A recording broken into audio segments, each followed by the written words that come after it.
All right, so we all know Lincoln, right? The face on the penny, the guy in the memorial, that sort of thing. Right, right, the legend. But what about the actual person? What do we really know about his life beyond the monuments and the history Well, books? that's what we're here to dig into, right? And luckily for us, we've got a mountain of material to work with all about Lincoln, all from his Wikipedia page. It's like we're going for a deep dive into Wikipedia itself. But seriously, it's amazing how much information is packed in there. And one thing that always gets me is just how different Lincoln's beginnings were from the image of him we have as this like grand historical figure. Oh, absolutely. It's easy to forget he wasn't born into a world of politics and power. I mean, the guy was born in a log cabin. A log cabin. Can you imagine? Talk about humble beginnings. No kidding. And his education was pretty much DIY, too. I mean, he barely had any formal schooling. You're telling me, I read somewhere that he taught himself law just by borrowing books? Like, how much dedication does that take? Seriously. Especially back then, when information wasn't just a click away. He was incredibly driven, clearly. And when you look at his reading list, Aesop's Fables, Pilgrim's Progress, it's clear he had this, like, insatiable curiosity. Talk about a self-made man. But it sounds like life threw him some pretty rough challenges early on, too. Losing his mother, Nancy Hanks Lincoln, when he was just a kid. Oh, yeah, that's got to leave a mark. It's hard to even imagine the impact that would have on someone so young. And then there's the story of Anne Rutledge. Maybe his first love. She died really young, too. It's like tragedy really seemed to follow him early on. It makes you wonder how he kept going. Resilience, man. It seems like that was a defining trait for him. But it's interesting, though, right? Because before he became a lawyer, before the politics and everything, Lincoln actually thought about a very different career path. Oh, really? What was he thinking ditching law for? Like being a doctor or something? Even more unexpected, he actually considered becoming a blacksmith. A blacksmith? Get out of here. It's like the furthest thing from being a lawyer. Right. It really shows this practical side of him. Like he was willing to explore different options, different paths. It's a good reminder that people are complicated, even historical figures like Lincoln. But of course, he did eventually find his way to law. And it was there that he really started to make a name for himself, right? Honest Abe and all that. Yeah, and that nickname wasn't just for show. He really was known for his honesty and his sharp legal mind. He spent years going from town to town in Illinois, arguing all sorts of cases. He was like a legal circuit rider or The something, legal rock star going on too. something like that. Yeah. And, there's this one case, the William Duff Armstrong murder trial. It really shows Lincoln's legal genius in action. Oh, yeah. What happened? Some dramatic courtroom showdown. Pretty much. So this key witness, right, he claims he saw the whole crime clear as day in the moonlight. Okay. Seems like an open and shut case then. Not so fast. Lincoln, he was clever. He pulls out an almanac, the farmer's almanac. The one with all the weather predictions? Wait, what? Yeah. He uses it to prove that on the night of the murder, the moon was at a totally different angle than the witness claimed. So he used an almanac to win a murder trial. That's brilliant. But from courtroom arguments to captivating a nation, how does that leap even happen? That's where politics comes in. His journey from lawyer to national figure is a wild ride. It all started with the Whigs. That was his first political party. But Then he had a change of heart, switched sides. not exactly switching sides, but more like finding his true political home. He was deeply opposed to the expansion of slavery, and that led him to the newly formed Republican Party. Ah, so the issue of slavery really became his driving force. He was a major factor for sure, and this is where the famous Lincoln-Dundas debates come in. Oh man, those debates, they were legendary. They were like must-see TV back then. Right. Pure political theater. But they were also so much more than that. They were a battle of ideas, a clash of visions for the future of America, right? Exactly. And while Lincoln might have lost that particular Senate race to Stephen Douglas, he won something much bigger. He won the hearts and minds of people all over the country. His eloquence, his unwavering stance against slavery, it resonated with people. It's funny because I remember reading some of his speeches in school, and I was struck by how powerful his words were. He could really paint a picture with language. Oh, absolutely. He was a master orator. The Lincoln-Douglas debates were a turning point, no doubt. From self-taught lawyer to national figure, captivating audiences with his words, all because he wasn't afraid to stand up for what he believed in. Exactly. But hold on, because things are about to get even more interesting. Well, Lincoln is dealing with this massive division within the country. International tensions were also bubbling up. Like seriously intense stuff that could have dragged the U.S. into a whole other war even bigger than the Civil War. You're talking about the Trent affair, right? With the Confederate envoys and the British ship. I vaguely remember that from history class. That's the one. 2 Confederate diplomats captured on a British ship. Talk about a diplomatic nightmare. One wrong move, and it could have been all-out war with Great Britain. Whoa, a war on 2 fronts. That would have been disastrous. Lincoln was really in a tight spot, so how'd he handle that? What did he do? Well, this is where Lincoln's political and diplomatic skills really shine through. He had to find a way to appease the North, who wanted to keep those Confederate guys locked up, and Great Britain, who were not messing around about wanting them released. Talk about a rock in a hard place. So what did he do? I'm on the edge of my seat here. He makes a really bold move. He releases the envoys. He just let them go after all that. Yep. Lincoln knew a war with Great Britain on top of the Civil War would be, well, A disaster. an understatement. It would have been absolutely catastrophic. He had to play his cards carefully. So he backs down, gives the British what they want.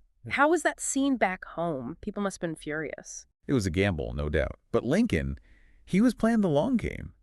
He knew that sometimes you have to make tough choices, choices that might even seem like losing in the moment. But in the grand scheme of things. Exactly. Keeping those envoys locked up, it might have felt like a victory then, but the potential consequences down the line. War with Britain. Yikes. Talk about picking your battles. And that's what I find so fascinating about Lincoln's leadership. He understood that true strength wasn't always about projecting power.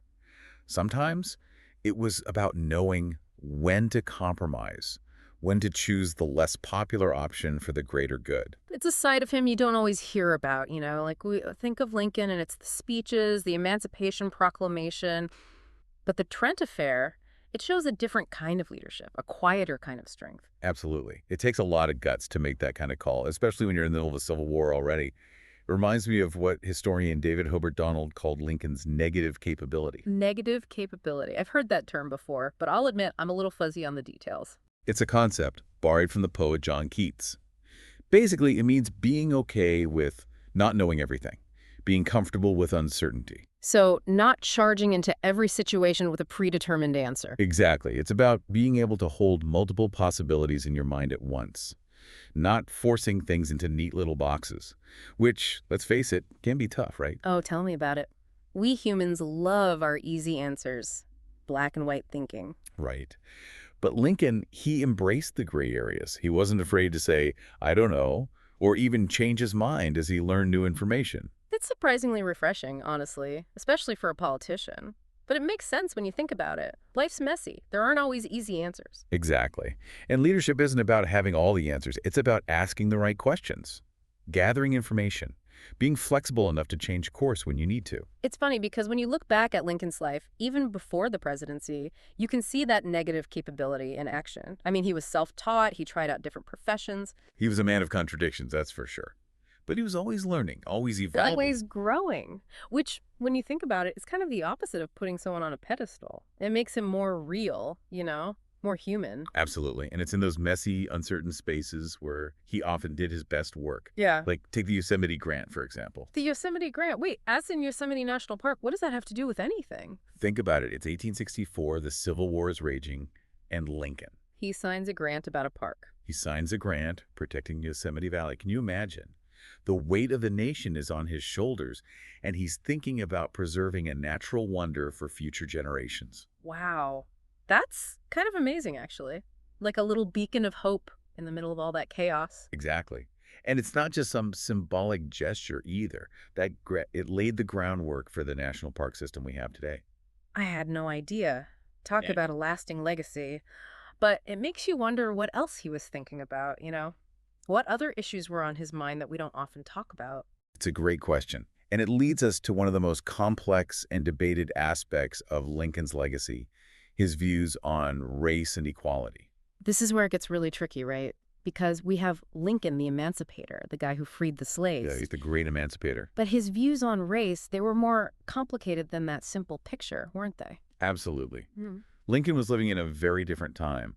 And even though he personally hated slavery, his ideas about racial equality, well, they were more nuanced, you could say. It's a good reminder that judging historical figures by today's standards, it's kind of like comparing apples and oranges. You got it.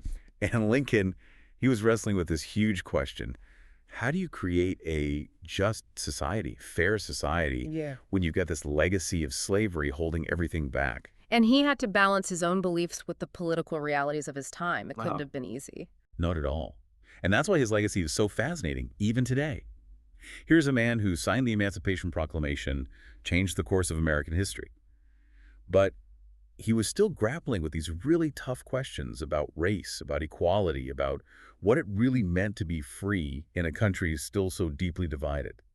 And those questions, they're still relevant today, aren't they? I mean, we're still figuring out how to create a truly just and equal society. Exactly. And that's why studying Lincoln is so important. It's not about putting him on a pedestal. It's about understanding the complexities of his time, the challenges he faced, and how he tried to navigate them. It's about learning from both his successes and his failures. 100%.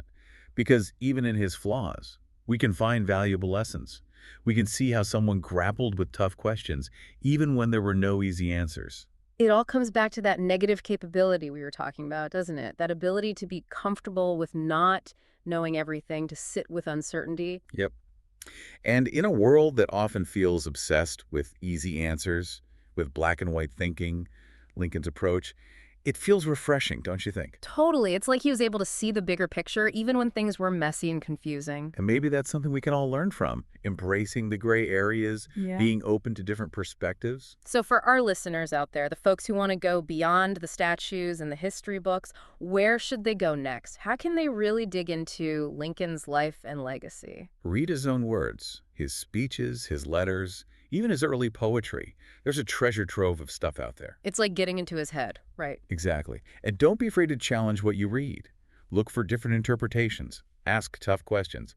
The more you explore, the more you realize just how complex and fascinating Lincoln really was. It's about embracing the messiness, just like you said. Embrace the mess. That's where the good stuff is. Well said. And on that note, I think we've done a pretty good job of digging into Lincoln's life and legacy today. It's been a wild ride through history, but I've learned a ton, and I hope you have too. Until next time, keep those brains buzzing. Thank you for listening. If you love history, don't forget to subscribe to History with Bree and Peter. Join us for more fascinating stories from the past. Hit that subscribe button and never miss an episode.